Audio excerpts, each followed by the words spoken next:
Hi, everybody. Al Turano here, along with Bridget and Jessica, Career North Star. Today, in our roundtable series, we're going to talk about a point that is so near and dear to me and so important for early career professionals these days. And that's the concept of complex business problem solving. It's the third attribute of the 5 attributes of being a great professional. But there's something really special about this one.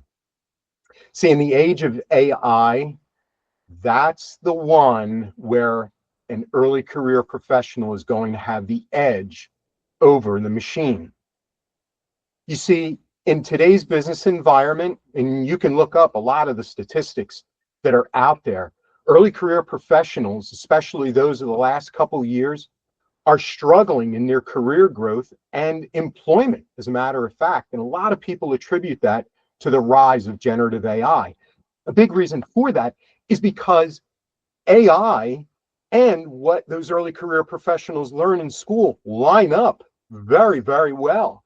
A lot of memorization, a lot of data, and a lot of very book smart type intelligence being brought to the party.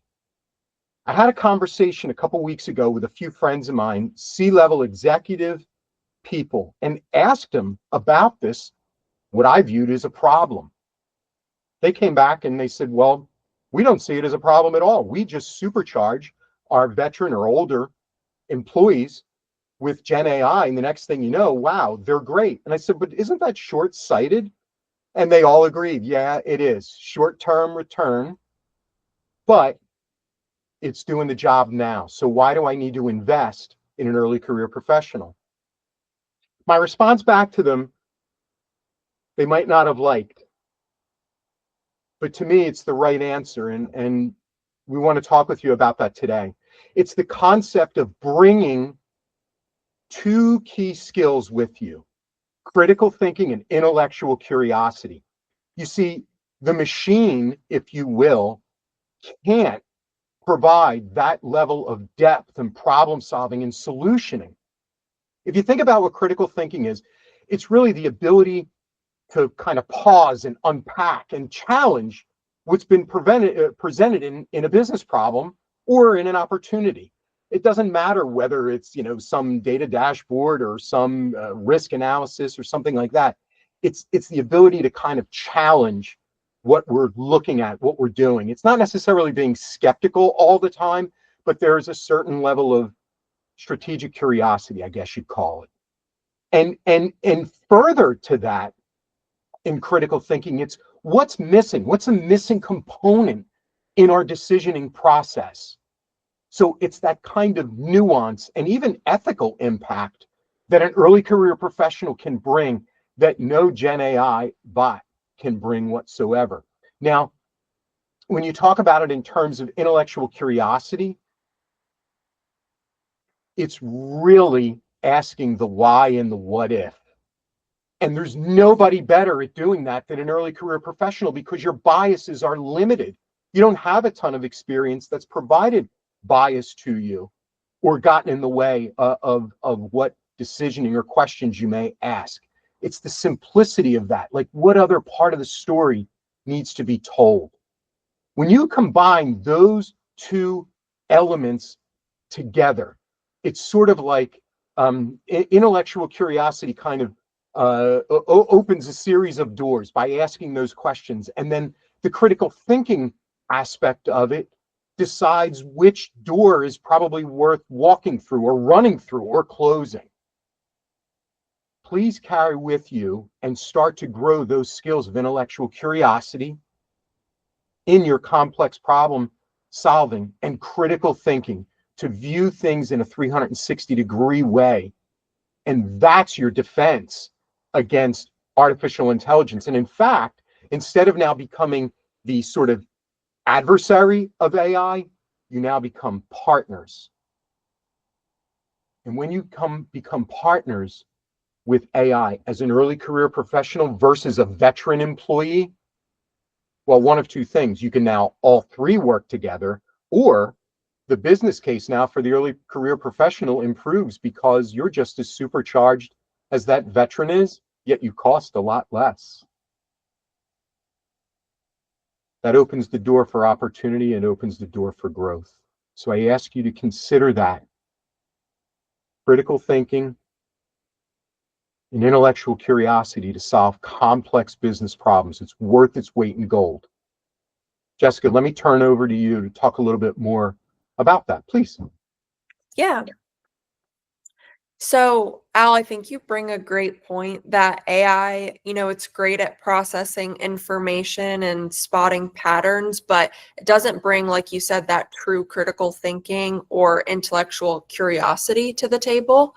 And so, as humans, what we can do is we can do that deep dive. We can ask the who, what, when, where, how, why, how questions and kind of challenge and take it a step further. And then curiosity, is what the machine doesn't have as well. And there's another side to it as well with the critical thinking. Humans can kind of unpack complex problems with more nuance because we know how to factor in the relationships, the real world experiences, the messy kind of human side of things, the implications of decisions. AI has no idea the environment that you're working in, the people involved, the dynamics, the politics. And so you can use AI to sort of present the facts, but you need to take it a step further, deep dive into it, and then also assess everything else at play to make the right decision for the business. Intellectual curiosity, I think Gen Z in particular has a great opportunity when it comes to that key component of complex problem solving, which is intellectual curiosity. And a lot of times we come in as the new person on the team because these are our first jobs out of college, and we get carte blanche, ask all of the questions that we want to. We find the right people that have the answers, and we can ask all of those who, what, when, where, why questions, where somebody who's more senior or has been in a position longer might have a harder time asking those questions because they've been around longer, and they'll get answers like, we're doing this because it's always been done that way. And so I think that's a real superpower of this generation, is we can come in to a team that's been doing things a certain way for a while and shake things up, try things out. And we have the tools at our disposal to do that really well. That's where you can use all of the AI tools that we have today. Use those to your advantage to test things out and try things a new way.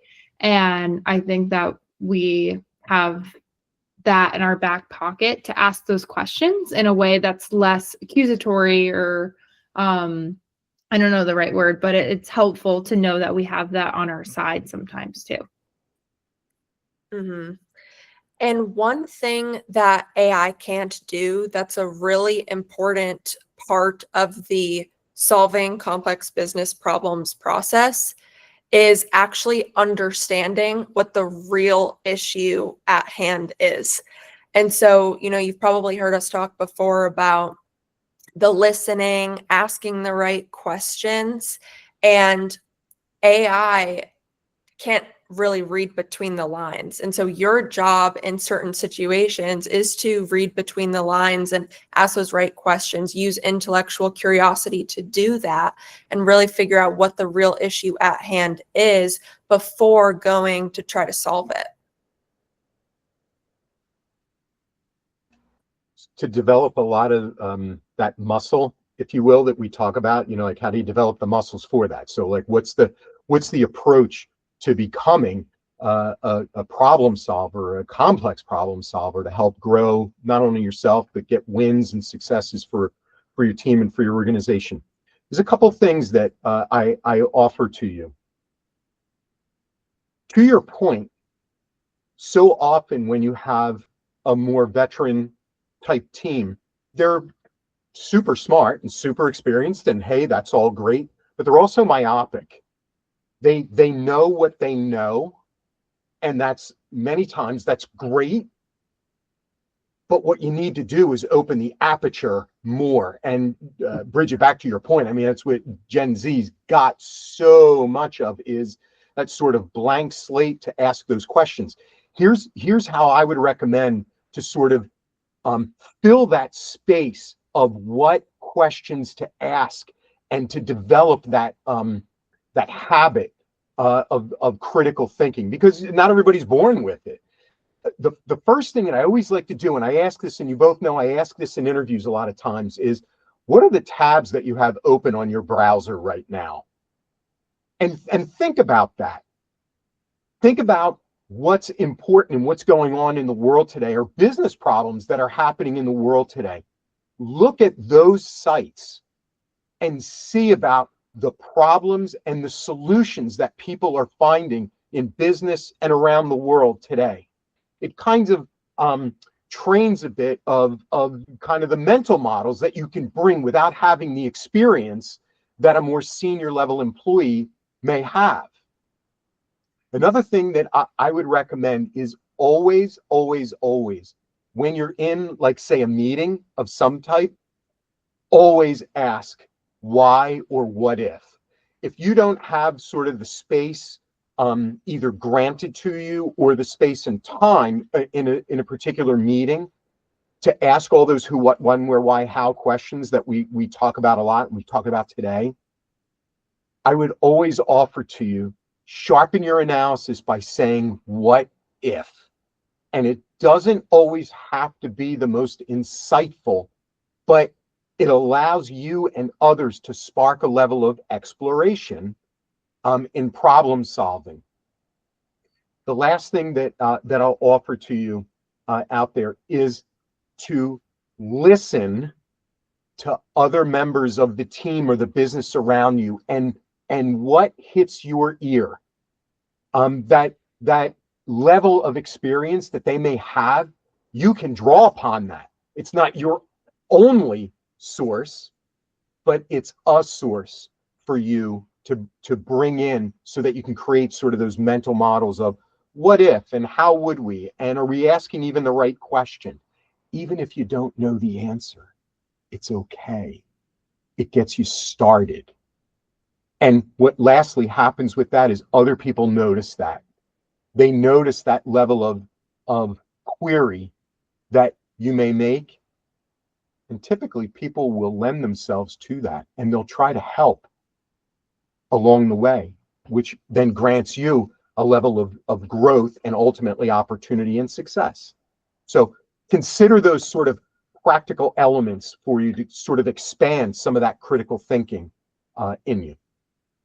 Part of that you touched on that I would love to expand upon is when you're in a meeting and you want to ask those questions, those who, what, when, where, why, or those what if questions. Sometimes that's the right place to do that, to ask those questions. And then sometimes it's definitely not the right place to start exploring with the people you have in the meeting. And something that I've found really helpful early on in my career is when you do have more of a listening, sitting in on those meetings type of role, is to listen for the smartest person in the room, or the person that has some answers. It's not always necessarily the loudest person in the room, but someone who's thoughtful and has the right answers for what you're looking for. And I found it really helpful to follow up with them after and ask them questions, because it helps you learn. Number one, helps you both solve the complex problem at hand. Number two, but then number three, it also builds your relationship with that person, where you get to build, more of a team member relationship, where you can both bring something to the table when you yourself might not have all of the answers because you're new to the team or it's not your expertise. So I think that's a helpful hint on how to solve complex programs when you can't all sit in the room all the time and just hash it out, is to do some work individually outside of those larger settings. In the age of AI. So there's sort of three legs to the stool I guess you'd say you have that sort of more senior level or entrenched type of employee. Then you have that early career professional. And then that third leg of the stool now is that AI tool set. Jessica, if you would talk for a minute or two about just your experiences even in sort of leveraging your expertise, leveraging a more senior member, senior meaning and experience, and leveraging their experience, and then enabling you both with our AI to make everyone successful. So to start out, I kind of use my experience and what I understand about the situation and work with a senior team member to make sure, okay, do I even understand the problem at hand? Am I considering everything? And do I understand what the real issue that we're trying to solve is, what the pain points are? Then, it's a lot easier to tackle when you kind of break it down into smaller, more manageable parts. And I would definitely use the help of the senior team member to, you know, make sure that I'm using facts, not just assumptions. AI can produce facts, but I need to give it the right information to help me come up with an answer. And so the information that I'm giving it, I need to make sure that they're fact-based, they're not assumptions as well. And then, especially when you're early in your career, it can be a little challenging figuring out who's who. Like Bridget said, if you're on these meetings and you're sort of observing and listening, that's great. And that's really important. But it can also sometimes be difficult, to know who to reach out to outside of the meeting to gather more information. And so that's where a senior team member might be really helpful in helping you figure out who's who the key players are, who the subject matter experts are, both internally and, on the client side, if you're working with a client. At that point, once you kind of have all of the facts, who's who, what you're trying to solve. I've used AI to help produce like multiple solutions to a problem. And then you want to work with your team to actually select the right one. And okay, if it ends up not being the best choice, that's fine. We adapt and we're flexible. And that's okay. But AI, again, it's good for producing facts and different solutions and different options, but you need to work with the people actually involved in the situation. And the ones that are going to be standing in front of the client, we need to make sure we're all comfortable and we agree on the solution that we pick at the end of the day.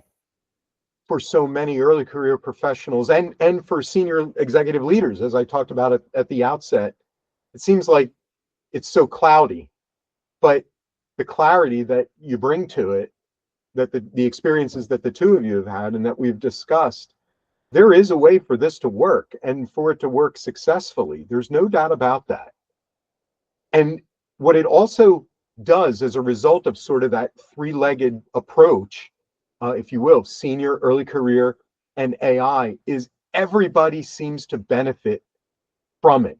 The senior member of the team gets to lend their experience and share almost a bit of mentorship without even a heavy lift. I mean, frankly. Number two, the Gen AI tool itself is used the way it's to be used to its best advantage and to our best advantage. And then third, for that early career professional, they get that level of supercharge from experience, the benefit of leveraging the new technology, but at the same time, they bring with them all of that curiosity, all of that energy to them, and wow, to everybody's benefit, I would say. So it really can work and work very, very well. We have the proof points who are sitting right here, if you ask me. And actually, if you ask a lot of people, as a matter of fact. Are there any other comments or thoughts that we want to bring to our early career professionals, our Gen Z professionals at this time to talk about critical thinking, intellectual curiosity, and solving complex business problems? I would just say keep being curious. Don't ever lose that in your day-to-day work, because you get stuck in the flow of things going the way they have been for a while. So keep that curiosity, and then make sure that you're connecting with people to figure out creative ways to solve complex problems, because that's what makes the world go round. Stay curious for sure. But also remember to not make decisions in a box on your own. Lean on your team, lean on the people around you to make decisions together. And use AI, of course, it's a great resource, but it shouldn't be the only resource that you're using. You should lean on your team and the people around you to solve complex business problems. Thank you both for a great session.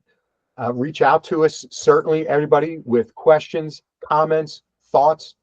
We would love to help you out and love to hear from you. Until next time, for Bridget, for Jessica, and this is Al. We'll see you soon from Career North Star. Thanks, everybody. See you.